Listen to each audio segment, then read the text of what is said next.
Hey guys, welcome to the DealMachine podcast. We're going to talk about finding distressed property because the path to building wealth starts with discounted property. The way we find those is not typically listed for sale by an agent because that is the retail market. That is a market where people don't need to sell their property quickly. They're able to post it at whatever price they want.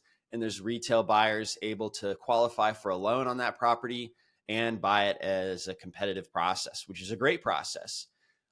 There are some people who own properties that are not able to be qualified for a loan because they got a giant hole in the roof and there's water leaking in. It's caused a lot of damage. There's stuff smeared all over the walls. There's asbestos tile broken up, right? So you actually wouldn't be able to list that type of property on the retail market because people can't qualify for a loan on it. So typically we find those properties by, pulling a list of tax delinquent property owners or a physical list of buildings in poor condition, sending mail or calling and asking if they want an offer on their house. And when they do, that is the moment where we start the sales process.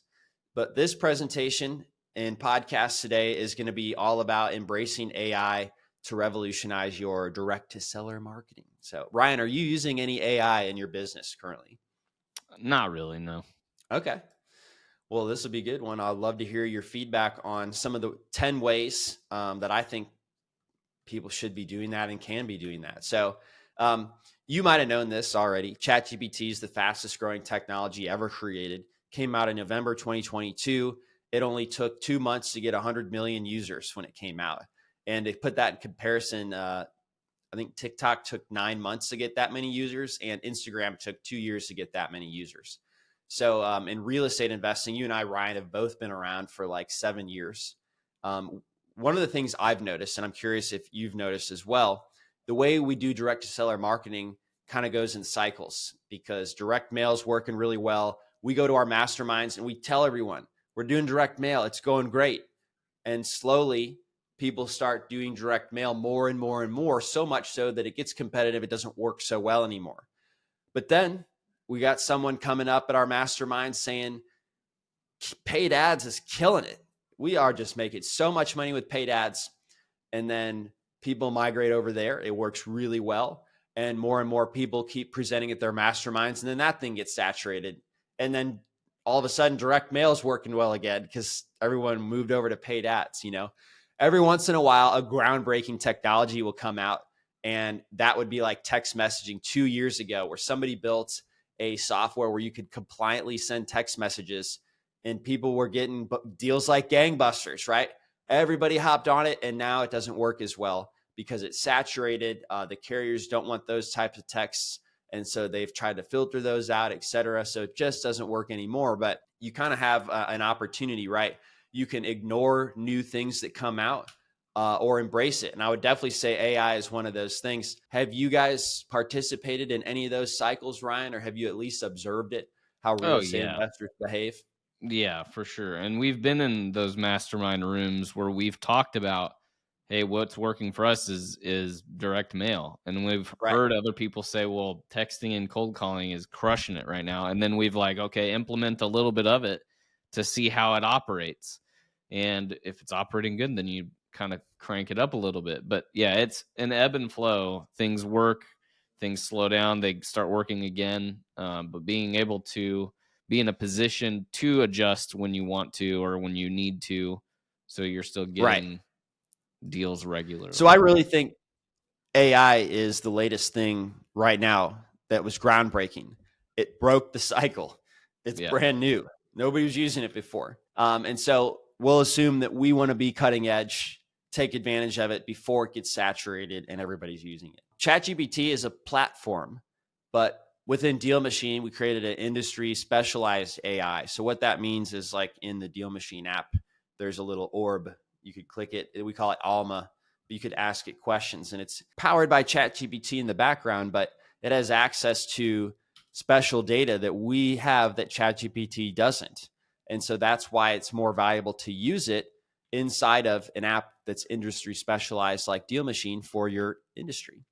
So I'll show you an example. I think you've seen this before, and I'll go kind of quickly and then kind of check the pulse with you, Ryan, on which of these you've tried and used. So there's some preset buttons, right? Analyze this property. We always are nervous, like, what do you think this deal is worth, et cetera. So wholesaling, okay, well, they have a loan balance of 38,000, so your maximum allowable offer is 248,000, right? Which would be the ARV, minus the 38,000 would be 209. So a wholesale deal just simply wouldn't work if you offered more than 209.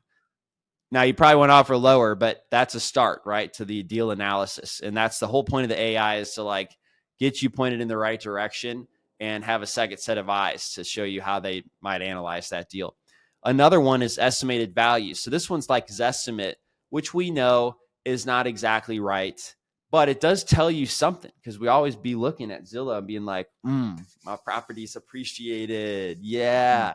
Yep. Right. We all say it's not accurate, but we all still look at it. We're like, Yeah. I like to see it going up. You know, it means something. This is just like his estimate, but in DealMachine, you could filter by the estimated value, which is pretty valuable for me in Indianapolis, where I like to do the BRRRR strategy. And I noticed that if I go too high in a value area, I can't rent it. People in Indy just don't spend more than like $2,500 a month in rent. That's just the market. They're not going to rent more than that much money.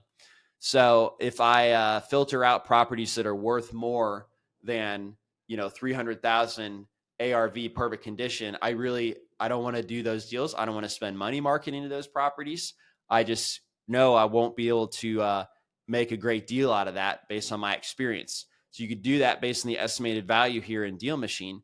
So those AI estimated values come in handy that way. Comps, same thing as kind of analyze, but this time we have access to the MLS properties that are sold, and you can look at all the individual properties, or you can ask the AI to kind of run that analysis for you. And they'll do it the same way an agent would, which is like look at the properties that sold within a 0.5 mile radius with the same bedrooms, same baths. And then you look at the photos to see if the condition was good, perfect condition. Those are good. Or if it was a rundown house, remove that from the list. That wouldn't be a good comp for the ARV. Plan routes. So I don't know if you've ever done a niche list like this, Ryan, but maybe you pulled the code enforcement list and you wanted to have one of your employees drive around and put door hangers on all the properties. So the route planner will take them to all those properties. Now, we also have an AI estimated rehab cost, which is like a new filter. So if they have heavy rehab costs, that could be a list alone that you send somebody to go put door hangers on. And here's the door hangers. Let me keep going real quick, and then I want to check which of these kind of stood out to you, Ryan. So AI assisted note taking. So when you make a call in DealMachine, the AI listens and puts the summary right there. As a sales manager, if you ever hire somebody to do cold calls, even if you're the one doing it, the worst part is taking notes. You just want to go move on, do another property. But what's worse than that is getting an actual like warm lead, and then you forget that their cat had surgery, right? And or whatever, like special thing that would be very meaningful for you to remember. The notes right here will automatically load all your previous calls, so you never forget something like that. And here's the dialer. If you don't know what to say, because let's face it, you don't have the script in your pocket every time you answer your phone. You could just press, what do I say? And no matter where you're at in the conversation, it'll tell you what's the next thing that you should say to move this call forward to getting an appointment to meet with them, right? Or afterwards, if the number was disconnected, the AI will sense that, mark it, so it won't come back up in your follow-ups. And then, of course, we've talked about dropping voicemails, and I can even show you how that sounds, but you train it to sound like you, and every voicemail you leave is going to sound just like you, but customized to the property owner and the property. And so not only does that save you time and is like a cool tech thing, but we all get these phone calls now that say spam risk, right? And we don't answer those. Do you answer those? No, I don't either. So the problem with these triple line dialers is they call three people, and if one person picks up, it hangs up on the other two. The phone companies know that is like spammer-like behavior. So if you do that, they'll mark your number as spam, and then people won't pick up your phone as much, right? So you don't want that to happen. It's why we built a single line dialer. And also the voicemails help prevent the thing from showing as spam, because the phone companies want to see a 65% connection rate on phone calls. The good thing is leaving a voicemail counts as a connection. And they also want to see an average call duration of over 45 seconds. And the good thing is a voicemail counts for the call duration. So you leave that AI voicemail. It doesn't take you any extra time, but it improves your analytics so your calls don't show up as spam. And that helps you talk to people, right? So a couple other things that were very, very cool was this person sent me an automated email that he got from the AI. He said, hey, I got this AI. And I'm like, hey, one of your team members quickly escalated and called the house owner a piece of shit. And there's the transcript, right? A complete shit box is what he said. And he's like, dude, who the heck was that on my team? I need to fire them. And I looked it up, and it was the owner of the company's brother. And he was like, oh my God, I had no idea this was going on. So when I say keep them safe, the seller, Lisa, right? She might get really mad and try to like sue his company for doing something like that if she got angry. And so there are penalties for, they're doing everything legal. They can call the do not call list because they're not selling anything. They're making an offer on a house. We have a blog with lots of case study that shows those get dismissed. But you still have to go through the hassle of that potentially happening, right? And people do stuff like that. They do lawsuits whenever they're pissed off, right? So the AI was keeping his team safe. He had no idea that was going on. And so, yeah, that I'll just kind of leave you with that. I've got one more thing I wanted to show you, but do any of those stand out to you, Ryan? Is like, oh, this is pretty valuable. The rehab estimator, yeah, because so many people get hung up on that, like, and it's such an important piece of coming up with an offer. You need to be able to have an estimate for rehab costs. And some people will say, well, I have no idea how to do that because I don't know anything about rehab. If you get that number off by a significant amount, it'll make or break the deal. So I think having that as a tool is super helpful. It's going to make getting deals a lot easier. Yes. A couple other things that I wanted to switch over and show you, Ryan, and we'll blur out the addresses here, but I wanted to check on, you remember how you and I, our rental properties weren't showing up as us as the owner because we basically, for the contact info. Yeah. So would you mind if we checked on one of those? Yeah. I think we've fixed that in a big way. What would be one of the addresses? We'll bleep it out. 5 Street, St. Joseph, Missouri. All right. It's owned by Heritage Home Investments. And there you go. Ryan Haywood. Nice. So here it says you're the organizer, and then there's your wife. Oh, dude. And then it has more of your properties now. It's got 27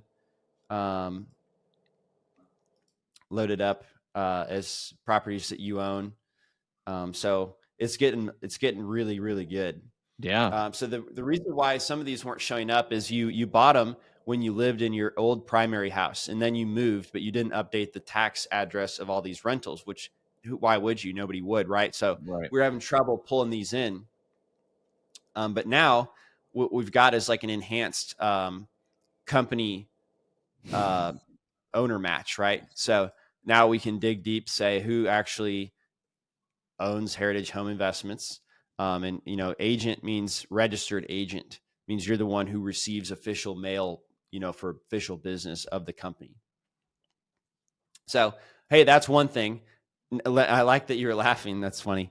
Let me, this is St. Joe, right? Where we're at right here. Mm-hmm. Okay, cool.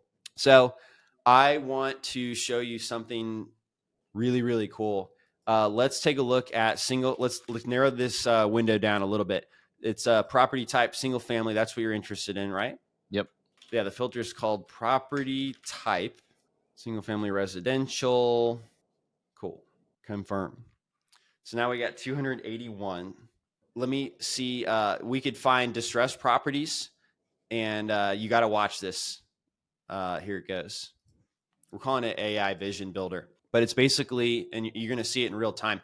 It's going to look at the satellite image and the street view image from Google, and the AI is going to tell us if this is had neglected landscaping, structural damage, broken roofs or tarp on the roof, boarded up windows, etc. And it's going to do the looking for us. It's kind of cool to see it happen in real time. So it's just getting going. There you go. There's one that matched. Oh, all these seem to match. Oh, that nice one did not match. Do you see that? Yep. Not matched. Oh my gosh, dude, this is insane. Oh, wait, it's still going. I should have gone back so I could watch it. Okay.